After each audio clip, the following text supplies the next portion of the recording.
Dollar. Dirt and money, no soul. Had to go and get it, ain't no time to kick it. Got a stack of flip for my foes. Dollar. Please tell me you can hear me. Don't turn your back and don't neglect me. Just let me know if you need me. Dollar. Let me watch out for my partners. Keep my money long, get my team strong. Let me run away from my problems. Yep, what's good, original crew, man? We're back with another body cam today. Yo, this time we got when a killer vlogs his murders. Dun dun dun dun. With an S? Dun. The fact you vlogged it though, you know? Yeah. What y'all say about the cannibal joint? The what? Oh yeah, y'all been watching that one.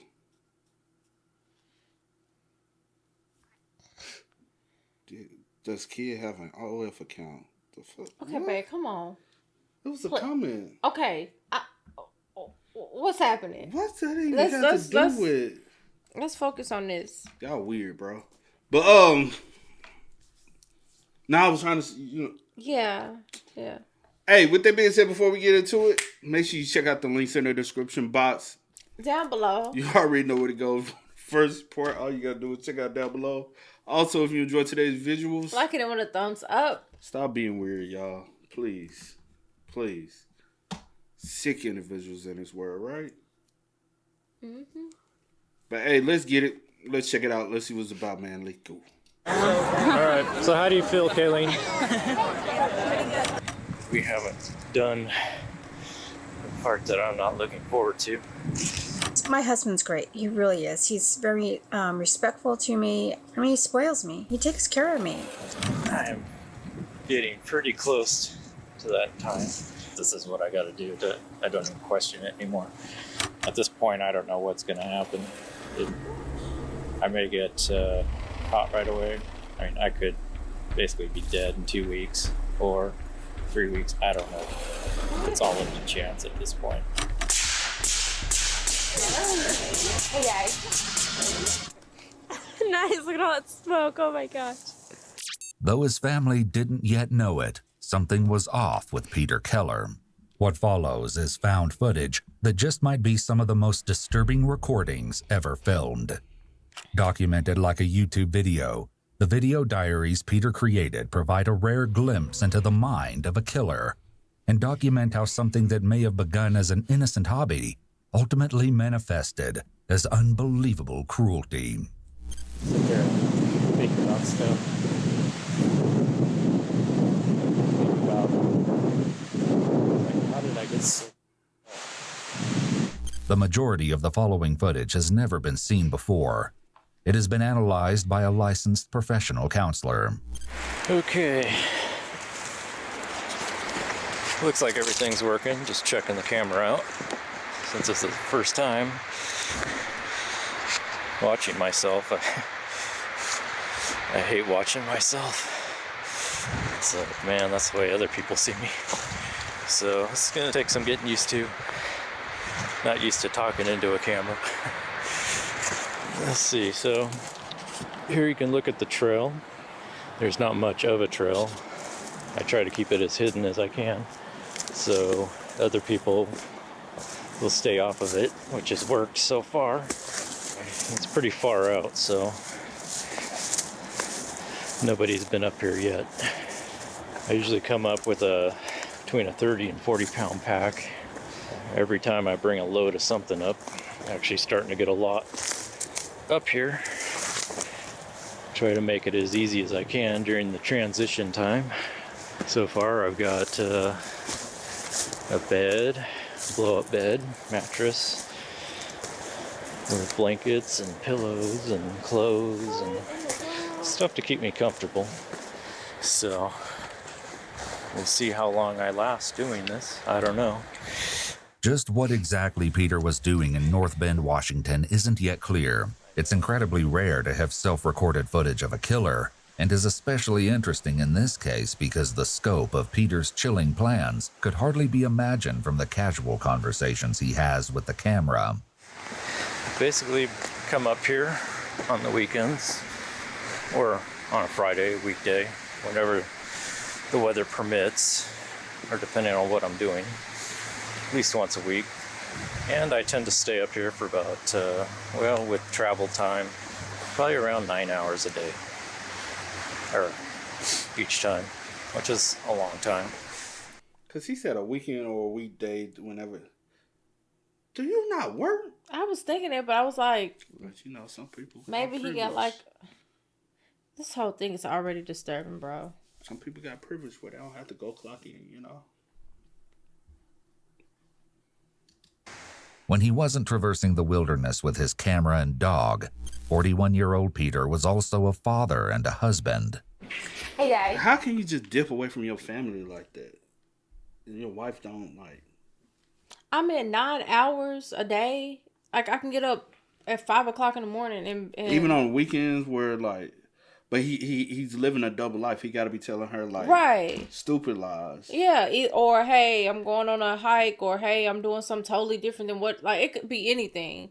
True. But he can get up bright and early and be back in the house at a decent time. So, But he said the commute and he stay out there for just 9 hours, not including the commute time, right?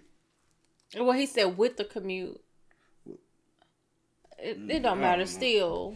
That's still crazy though. Okay, I got this face. Because you guys won't let me take that many pictures. He and his wife Lynette had an 18-year-old daughter named Kayleen, and the three appeared to be a normal, happy family. Are you videotaping her? Yep. Let's do a lot of videotape, and then I just cut all the junk out. However, Peter's mysterious project in the woods would eventually take a terrible toll on his day-to-day life. Kayleen Keller.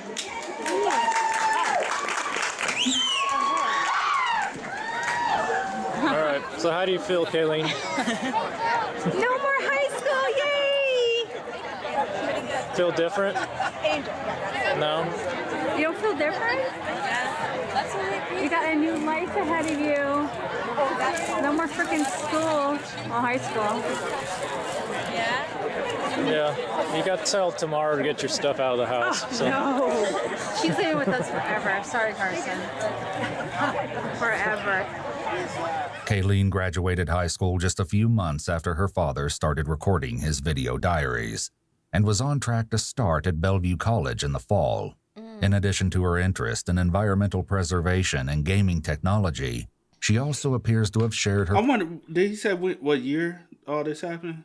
I haven't gotten a year yet. Okay.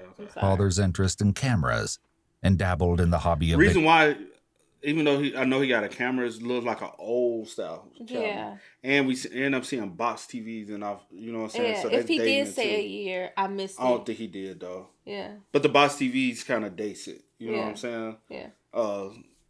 And then with the type of camera we're seeing him record on, kind of dates it as well. Yeah. So it got to be, I want to say before 2010, like way before. videotaping as well. Can you take a picture of me and sell me on eBay? I'm so sorry. What are you doing? Bella could have used your support. I came straight from the airport as soon as I heard. Yeah, better late than never. Honey, please. Come on, talk. Lynette also sometimes used the camera to film videos she uploaded to YouTube. Hi everyone.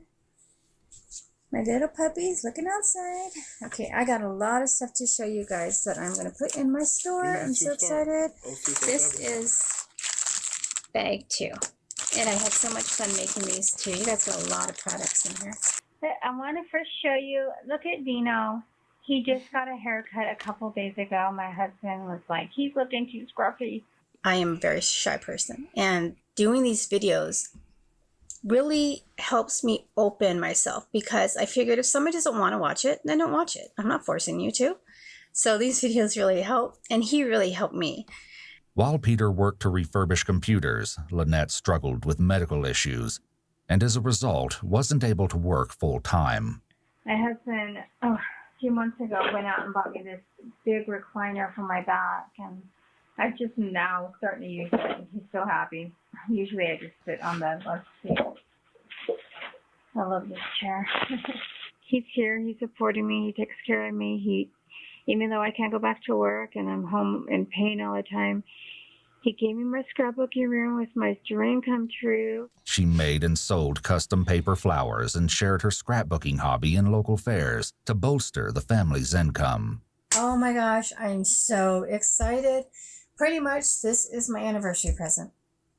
I'm so thankful that my husband was able to give me that so I could stock up on supplies for me. And I also got some stuff for you guys too. Even my husband was looking at this and was just like, oh my gosh, look at the detail. From an outside perspective, it appeared that although the family faced challenges, they were sticking together and making things work. But as later events would reveal, all wasn't going as well as it appeared. You can watch me open this thing. This thing's always so heavy, but works good. This impressive structure, affectionately nicknamed Camp Keller, was what kept Peter occupied in the woods for so long.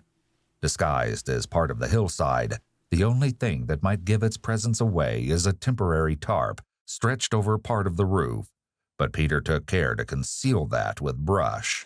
This is something I wanted to do probably since I was a teenager, to make a home underground somewhere so I didn't have to live around people. One of my projects today is to take all this wood that I've cut up recently and stack it up, pull it down, so if somebody stumbles out here, it not as noticeable. It's just now I have the means, I'm able to actually pay for it.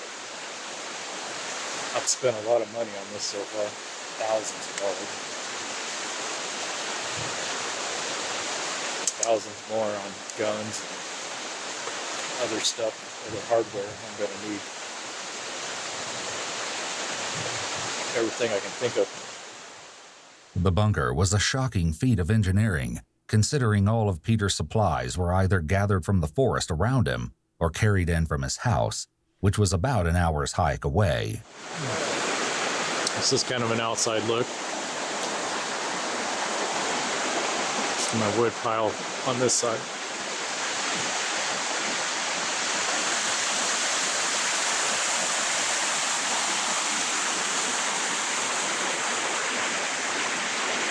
In addition to the tools and materials he needed to build the bunker, Peter carried a significant amount of food, drinks, and creature comforts into the camp. He brought enough to set up a kitchenette, complete with an emergency vodka stash. The entire complex was powered with a generator, which Peter somehow managed to bring up the mountain. He even went out of his way to engineer a wood-burning stove made out of an inverted metal garbage can. He rigged a chimney to funnel the smoke up and out of the residence. This smoke would ultimately provide a valuable clue as to the camp's location. Duh. Other highlights of Peter's stash include multiple 5-gallon buckets, which could not have been easy to move, heavy-duty chains, and a hacksaw.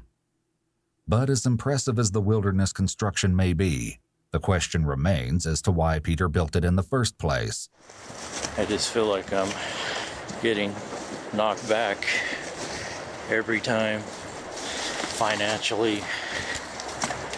You can't be feeling like that if you can go spend thousands of dollars to build this instead of taking thousands of dollars and go probably trying to do something else with it to make more money. Facts. That don't make sense. Not at all. But tell yourself whatever you have to tell yourself, huh? That is true. That is true. My wife is just gonna suck all the money out that I have. And I'm so excited because I can actually afford these deals. My husband, he gave me some money to go in here, so I'm like so excited. All right, I'm getting ready to move one of these big beams in. This thing is pretty heavy. It's soaked with water, which makes them very heavy, makes it a real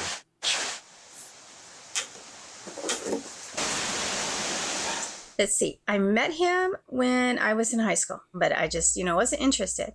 And then I met him again, and he was so sweet. We became like best friends. He said one of these days he wanted to get married and have kids, and he asked me what I wanted. And I said, I don't ever want to get married. So then my sister, we were getting along at the time, she really liked him, and she said, well, you got to just, you're going to regret it if you don't. So I was like, okay.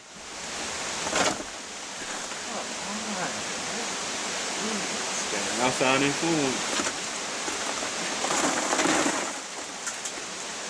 Then 3 months later, he started talking to me about marriage. And I was like, dude, I told you I don't want to get married. Stop pressuring me. We've only officially been together for 3 months. He actually started within a month. And I was just like, no, you got to stop. So finally, a little over 3 months, he asked me to marry him. I was like, of course I'll marry you. And I grabbed the ring and put it on my finger. I was just so excited. Jesus Christ, God damn it.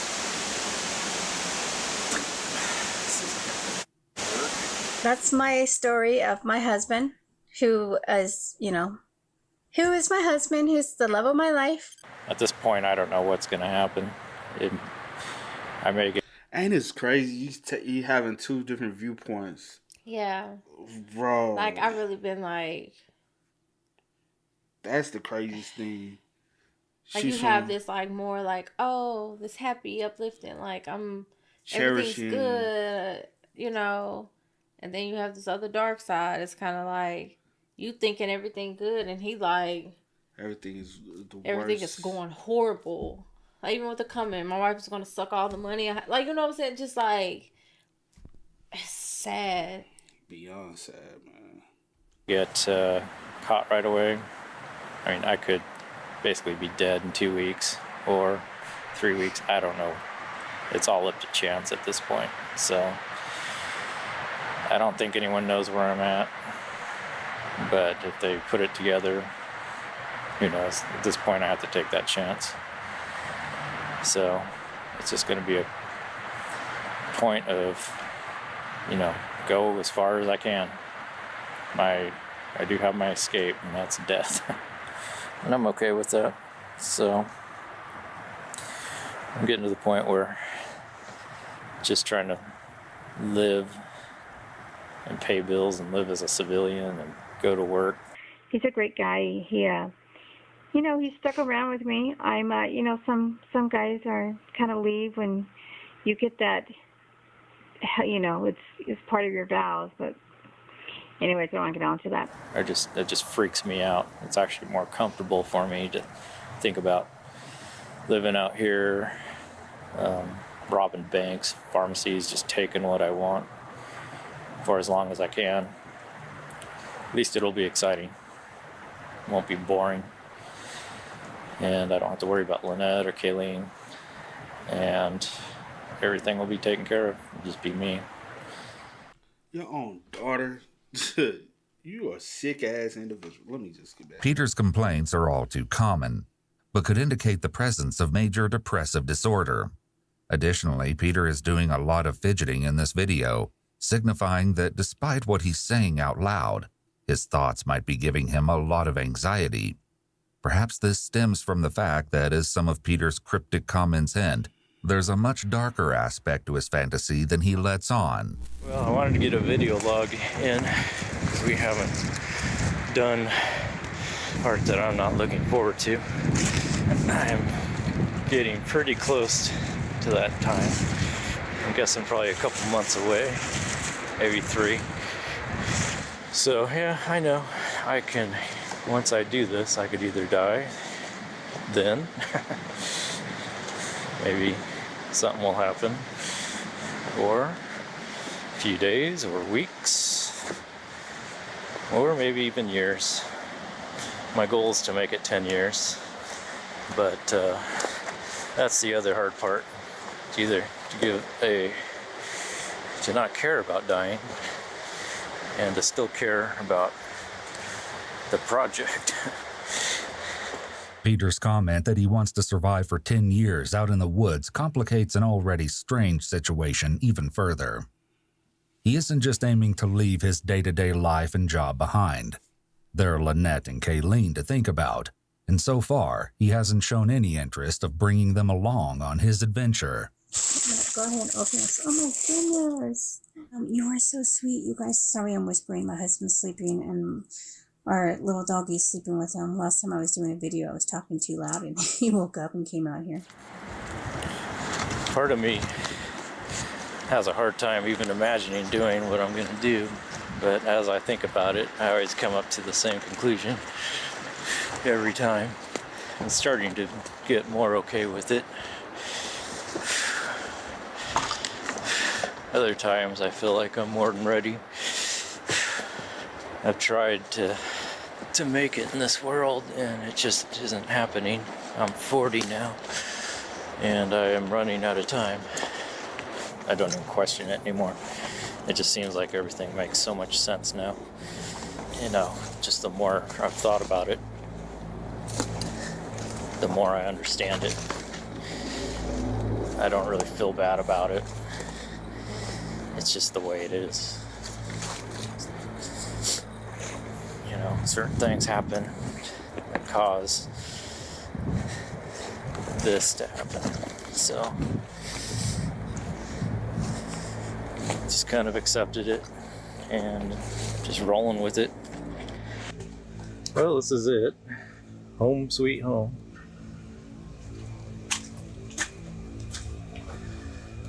Got the lantern going so you can see a little bit, not a lot.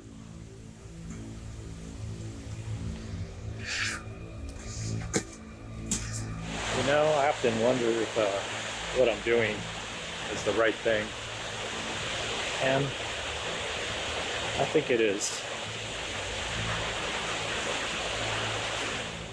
These statements, though shocking, actually align with the earlier theory that Peter was suffering from a serious depressive disorder. You know, as I do this for hour on hour, it's like I just sit there and think about stuff. Think about, like, how did I get so fucked up? How did so many things go wrong?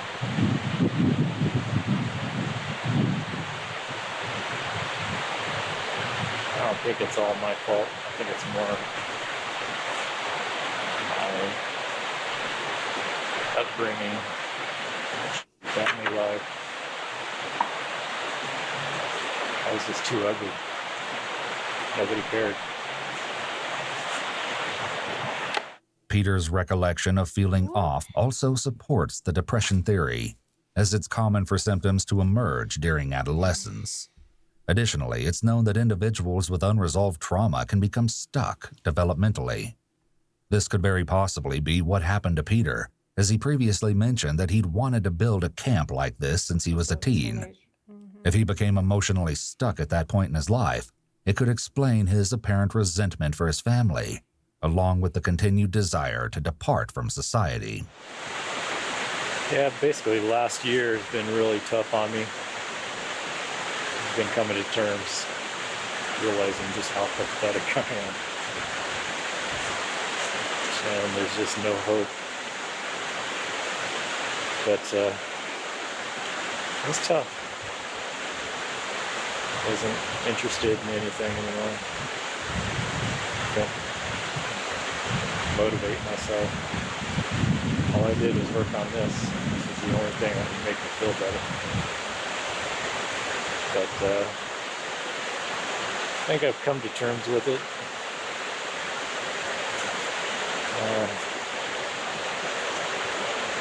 Starting to feel better now. I'm not quite sure why exactly. If it's just that I'm getting this further along, or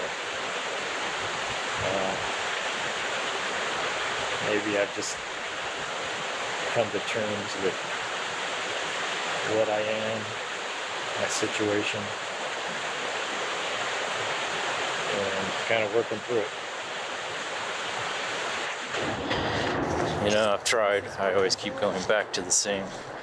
You said what? I said, this is what you call working through it. But he made his mind up. He had to been made his mind up. I wonder how long after his daughter graduated that he decided to do it. You know? Well, he said he started making the videos like a couple months before her graduation, or was it? I don't know. So within a couple months before or after one of those, I can't remember. It was early on. Same person I am.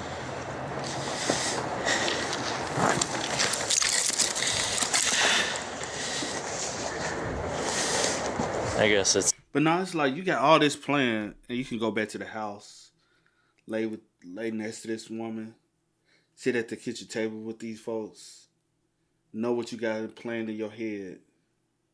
You can just live life and be like, okay.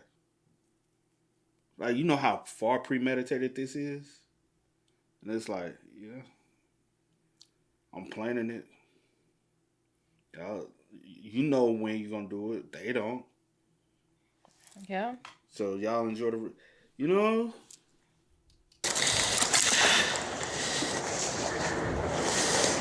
I guess it's also because I don't have anything. I never did. No money. My looks are horrible. My husband actually gave me some money, and I was going to go out and buy some of these, but I'm going to go buy ink instead. Oh my gosh. So awesome. Sorry, I'm trying not to get too excited because my husband's going to be like, what are you doing? No personality. I mean, I'm okay with it. It's just I understand now very clearly this is the only thing I have. It's just a single pick, but you know, we all add single pick. Sorry, my dog's being crazy. My husband's probably chasing him around the living room. I know, my husband spoils me. He hates seeing me in pain, so tonight he came home and he gave me another $20 because he knows I'm going to the doctor's tomorrow and he wants me to stop at Michael's and get some more stuff. Well, it's about 2 weeks. You know what it is? It's like, and just kind of enjoy your last moments. That's what it's like. I want you to live it up. I want you to be happy in your last days. And it's so sad because I'm really like you said earlier with the two different views, because you could tell like she loved this man, you know, especially. And in the beginning, she didn't want you. Well, she didn't want to. Well, she didn't. You know. And then she said, "Okay, he's sometimes it'd be like that. I could be friends with him." Yeah. And then the more, because you implied pressure to her. Facts. She didn't like. Then her sister, just give him a try. Okay, I'll give him a try. Then you kept pressure. I want to marry you. Also people like that kind of be showing little signs too. You know? Yeah, I was about to say. I can't remember what I was supposed to say. You can go. Weeks before the end. This is going to be my last video. Probably before till after that. That's terrible. I wanted to give some items for my mom and some other items, but I just want to show you this. Dino. Sorry, my husband's home. Dino. Well, it's about 2 weeks before I finally drop out of society and start this project.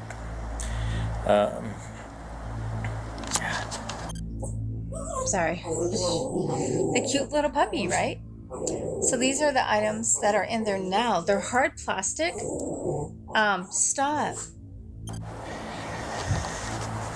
Well, it's about 2 weeks before we finally drop out of society, fully commit to this.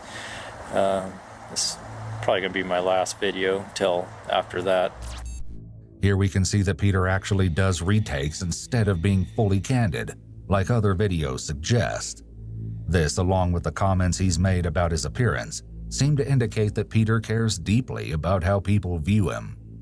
The retake suggests he's purposely curating how he appears to anyone who views these tapes. He wants to make the best possible impression. Again, this could tie back to major depressive disorder and childhood trauma. Teenagers often act as though they have what's known as an invisible audience, the idea that people are watching them all the time and judging their looks and actions.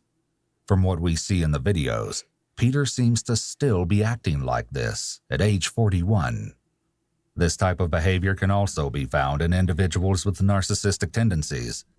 The question of Peter's intentions would be one of the first mysteries police faced when they became involved in the situation on April 22, 2012. It was a quiet day in the mobile home park where the Keller family lived when, seemingly out of nowhere, several neighbors heard what they believed to be an explosion. When they saw flames coming out of the windows of the Keller home, the neighbors summoned the fire department. Firefighters swarmed the home, climbing on top of it. He exploded the home. What you was gonna try to make it look like a possible accident, and then you go hide in your bunker, hoping that they didn't. You know what I'm saying? Yeah. But even as the blaze ate through the roof, they had no idea just how seriously they were risking their lives until later. Once the fire was doused and investigators entered the residence, they discovered Peter Keller was nowhere to be found. Iwu spoke with Cindy West, a retired police sergeant who worked on the Keller case, in an exclusive interview.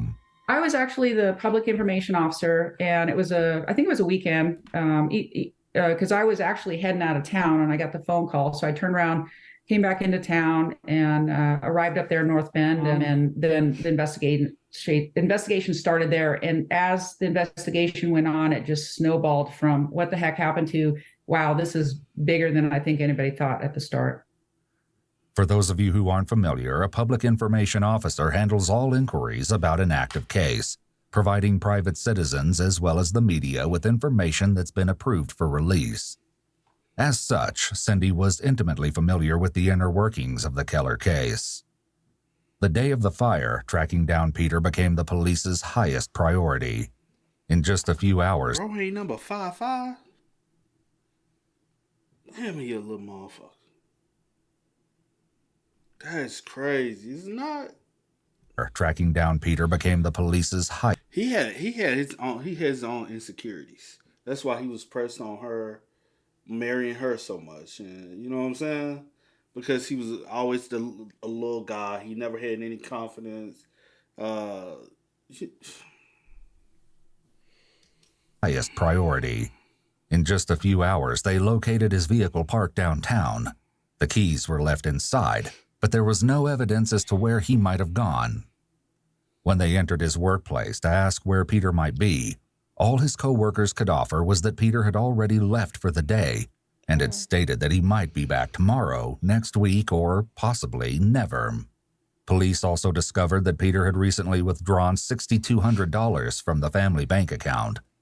Everything suggested that Peter was either in danger, running, or both. For now, police had no idea where he could be hiding. But they weren't clueless for long. Police got lucky when searching Peter's home and unearthed a hard drive containing Peter's video diaries. Combined with what else was... I wonder, did he think that those was going to burn down? So you literally showing them where you're located. You're showing them in the work. You're showing everything.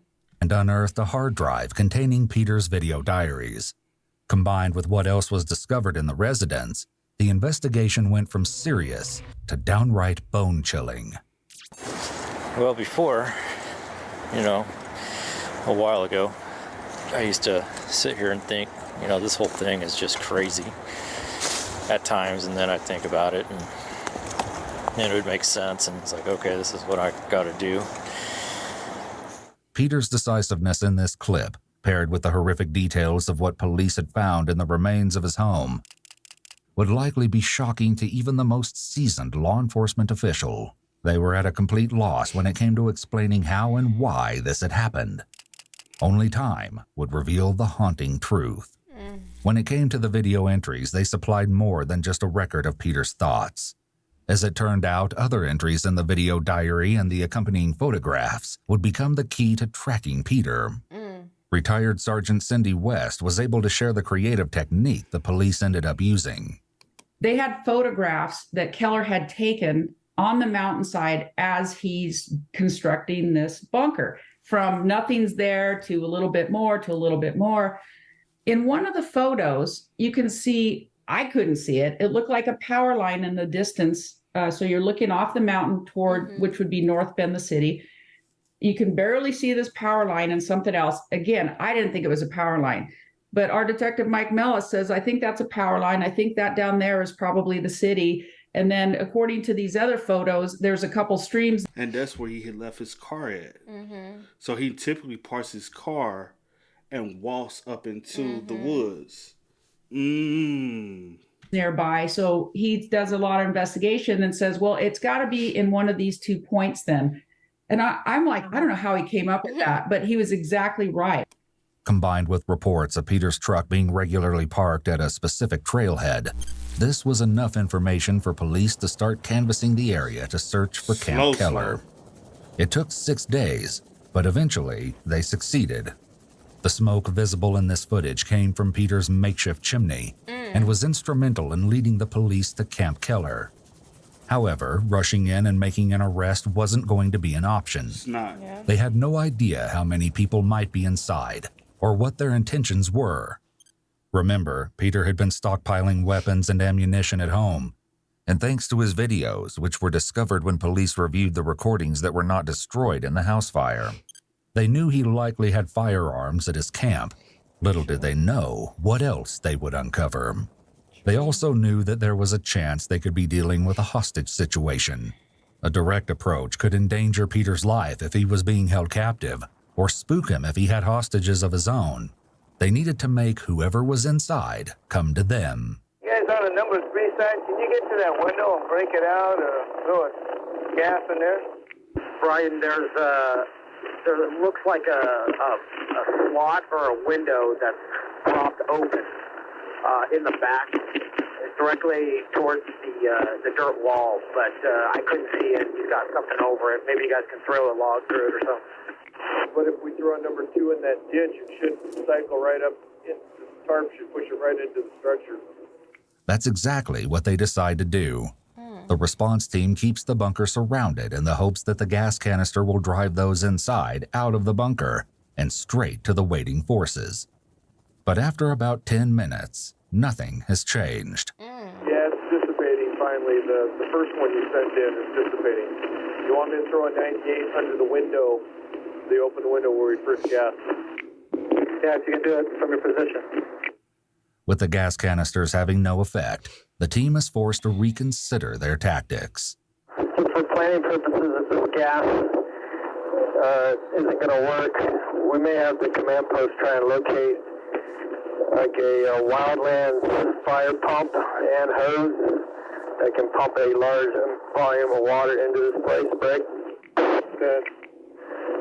I think we could probably utilize this creek. We just need enough hose and a pumping station to get it, up to where we want it. We've got new photos showing this bunker may have multiple levels. Big copy. This information actually came from Peter directly and the self-recorded videos that they found in his burned-out house. Well, this is the end of the day. I'm getting wrapped up, getting ready to leave. I don't know if you can see me, but it's kind of one last look at everything. That's my fireplace, wood stove, whatever. Pretty dark.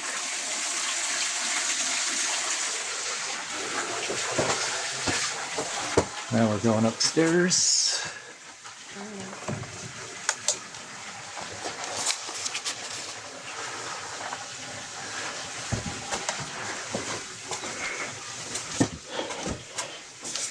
This is where most of my supplies are.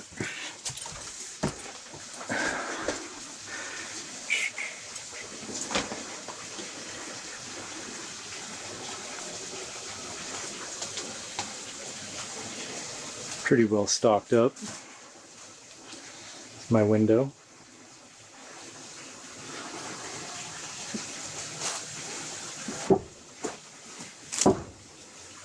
Looking down on the wood stove.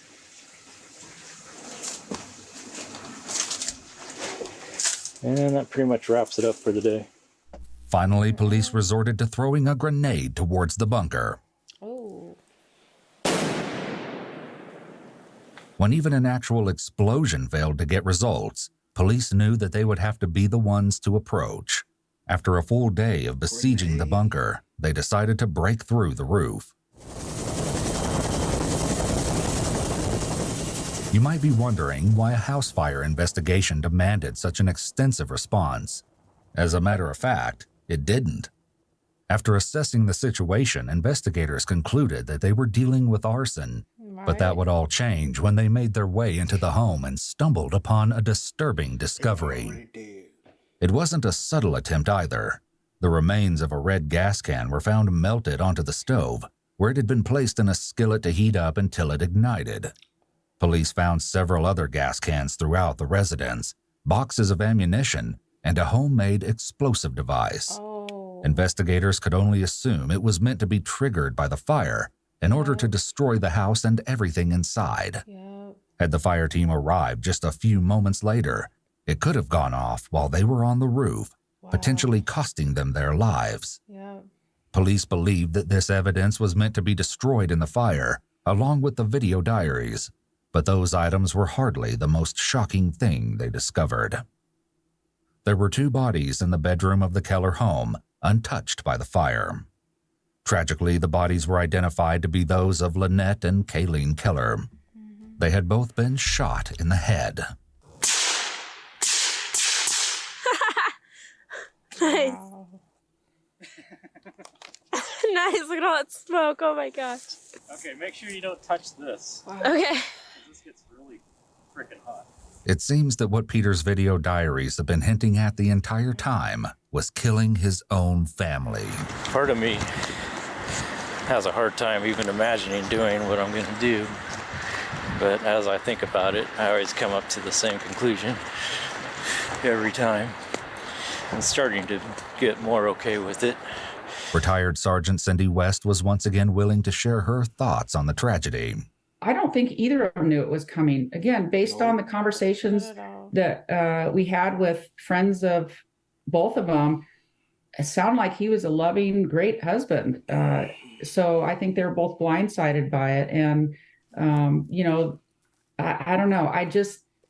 This case just racks my brain.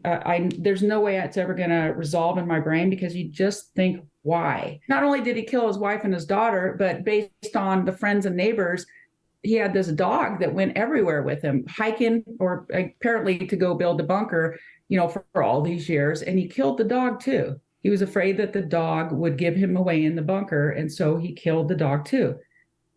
Wow. Again, there's no explanation. I mean, I get that he obviously had some sort of mental illness.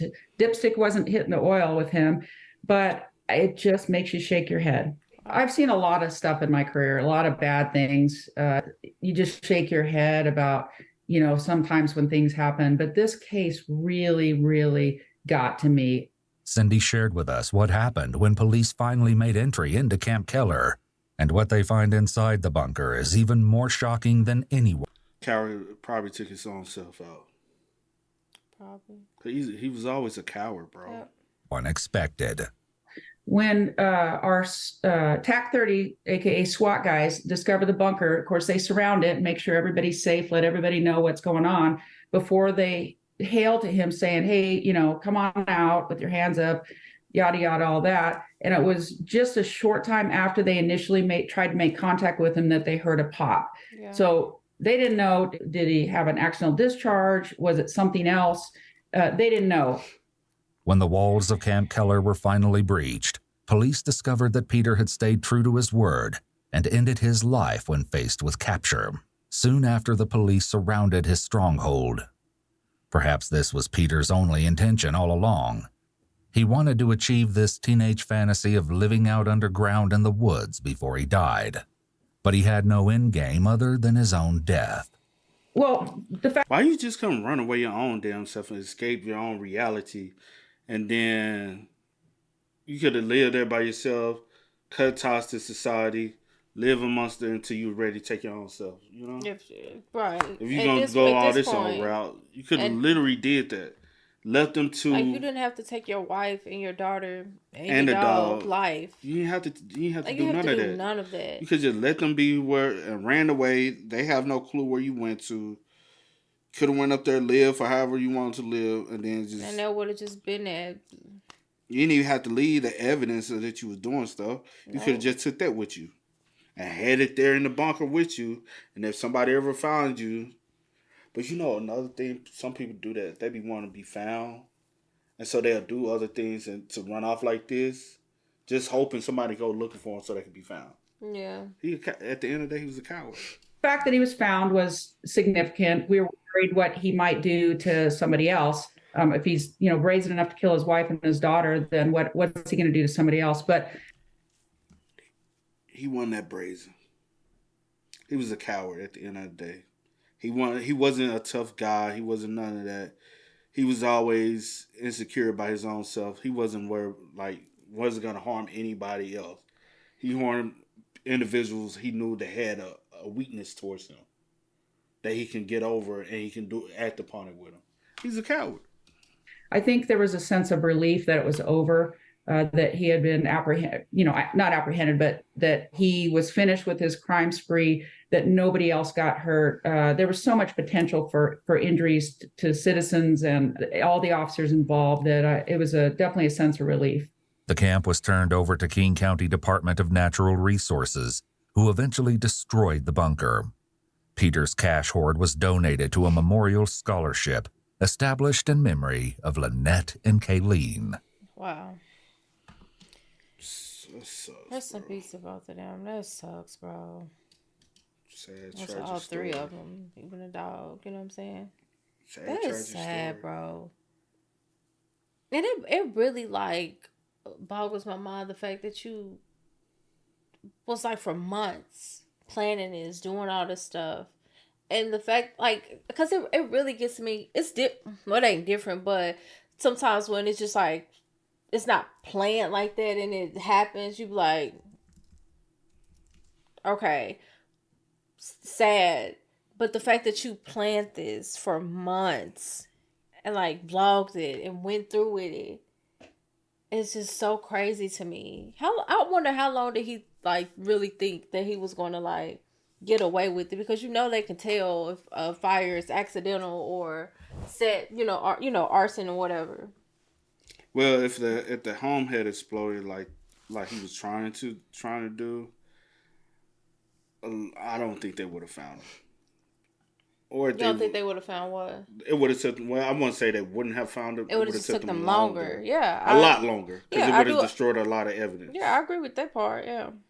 Would he had eventually been caught? Who knows on that end? If his plan went all the way through, because you wouldn't have nothing to see.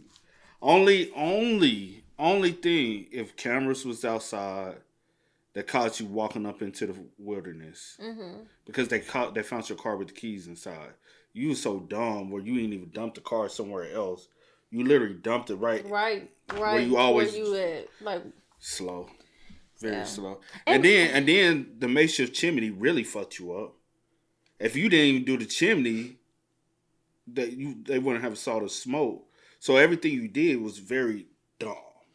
Yeah, I think they would have probably, with him leaving the car there, they kind of would have put 2 and 2 together. But like you said, it would have took longer. The process just would have been longer. Well, what I'm saying is, if he didn't have a chimney, even if they decided to search the wooded area, he had a disguise so good where even if they went hunting in the woods and looking for him, they probably would have walked past the bunker and never noticed, because he had it hid so good. Yeah. And it was right there by the water. If you ever just you unhappy with yourself, you feel like you are a failure in life, or you're ugly, or this, that, and the third, which even with the looks thing, you had a wife, obviously she, found something great in you for her to want to marry you and be with you and stay with you, or whatever the case may be. So I don't really understand why I don't know.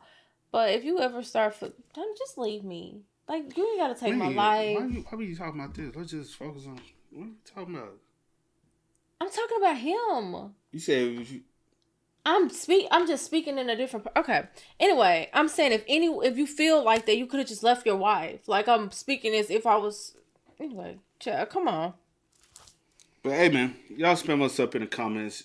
Y'all let us know y'all thoughts about it for us down below, man. But it's the next time. Y'all 2 weeks before.